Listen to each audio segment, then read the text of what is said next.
Back on my glorious shit again. This is the making of legends. Who making the killing? We make it look easy. I know this is the issue. Cause now you can tell me through testing me, knowing that this is the pedigree only made only when making a goal. Tell me again who you think is a threat, and I bet I can still do the part of a joke.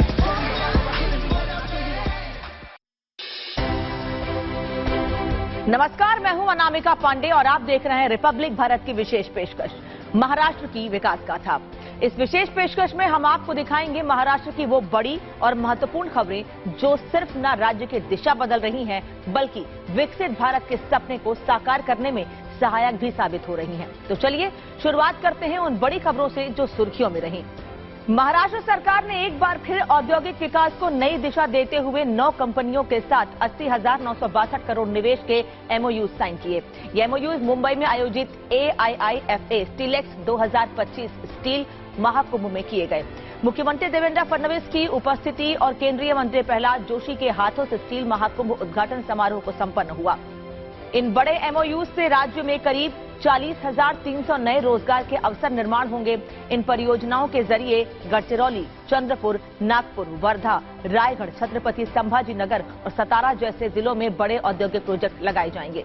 तो चलिए इनमें से कुछ महत्वपूर्ण MoUs के बारे में विस्तार से बात करते हैं। गढ़चिरौली में सुमेध ट्रस्ट प्राइवेट लिमिटेड और हरिओम पाइप इंडस्ट्रीज लिमिटेड के संयुक्त प्रोजेक्ट में 5,135 करोड़ का निवेश होगा। छत्रपति संभाजी नगर में NPSPL एडवांस मटेरियल 5,440 करोड़ का निवेश करके लिथियम बैटरी मटेरियल और कार्बन कॉम्प्लेक्स बनाएगी। इस प्रोजेक्ट से 5,000 युवाओं को नौकरी मिलेगी। वर्धा में रश्मि मेटलर्जिकल इंडस्ट्री प्राइवेट लिमिटेड की ओर से 25,000 करोड़ का एकीकृत स्टील प्रोजेक्ट लगाया जाएगा। अकेले इस प्रोजेक्ट से ही लगभग 12,000 रोजगार सृजित होंगे। रायगढ़ जिले में जिंदल स्टेनलेस लिमिटेड 41,580 करोड़ की लागत से स्टेनलेस स्टील प्रोजेक्ट स्थापित करेगा, जिसमें 15,500 रोजगार पैदा होंगे। ये अब तक का सबसे बड़ा निवेश है जो महाराष्ट्र की औद्योगिक तस्वीर बदलेगा। देश में महाराष्ट्र स्टील प्रोडक्शन में हम चौथे नंबर पर हैं। अगले 8 सालों में वी विल बी नंबर 1। आज करीब 80,000 करोड़ का निवेश महाराष्ट्र में स्टील के सेक्टर में हुआ है। आने वाले दिनों में और भी ज्यादा होगा और इससे पहले हम लोग 5 लाख करोड़ के ऐसे ही निवेश ऑलरेडी साइन कर चुके हैं जो अलग अलग प्रकार से एक्टिव एंगेजमेंट में है। तो मैं ऐसा मानता हूं कि एक नई स्टील की इकोसिस्टम हम महाराष्ट्र में शुरू कर रहे हैं। राज्य सरकार ने उद्योग क्षेत्र के लिए और एक नई नीति बनाकर ईज ऑफ डूइंग बिजनेस में एक नया अध्याय जोड़ दिया है।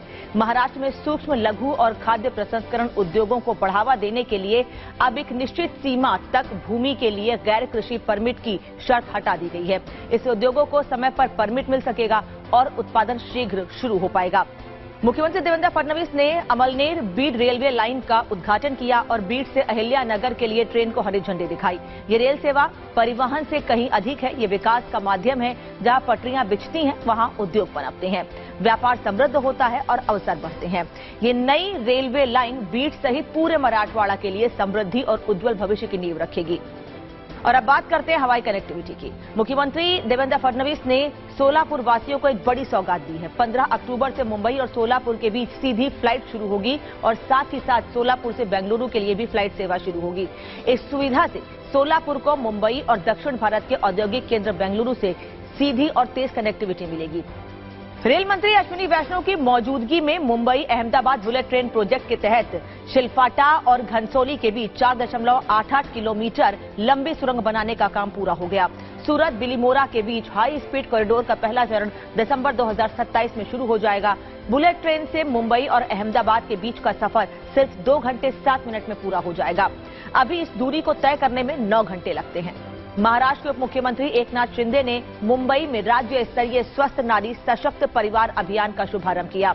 ये राष्ट्रव्यापी अभियान प्रधानमंत्री नरेंद्र मोदी ने मध्य प्रदेश के धार से शुरू किया था। 17 सितंबर से 2 अक्टूबर तक आयोजित ये अभियान महिलाओं के स्वास्थ्य को केंद्र में रखकर परिवारों और समाज की नींव को और मजबूत करने की दिशा में कदम है। महाराष्ट्र के उप मुख्यमंत्री अजीत पवार ने नागपुर स्थित कैंसर संस्थान का दौरा किया। उन्होंने वहां उपलब्ध उपकरणों और स्वास्थ्य सेवाओं का निरीक्षण किया और अधिकारियों के साथ चर्चा की। सरकार का उद्देश्य है कि हर कैंसर रोगी को समय पर इलाज मिले और कोई भी मरीज उपचार की कमी से वंचित न रहे। आज के विकास गाथा में हमने देखा कि कैसे महाराष्ट्र हर क्षेत्र में नई ऊर्जा के साथ आगे बढ़ रहा है। हर परियोजना, हर कदम राज्य की समृद्धि और आधुनिकता का प्रतीक है। अगले सप्ताह हम फिर लौटेंगे राज्य की प्रगति के नए अध्यायों और प्रेरणादायक कहानियों के साथ। तब तक के लिए जय महाराष्ट्र। मेरे मैच का प्लान तो सेट है, आपकी लाइफ के प्लान का क्या? Visit canrahsbclife.com today.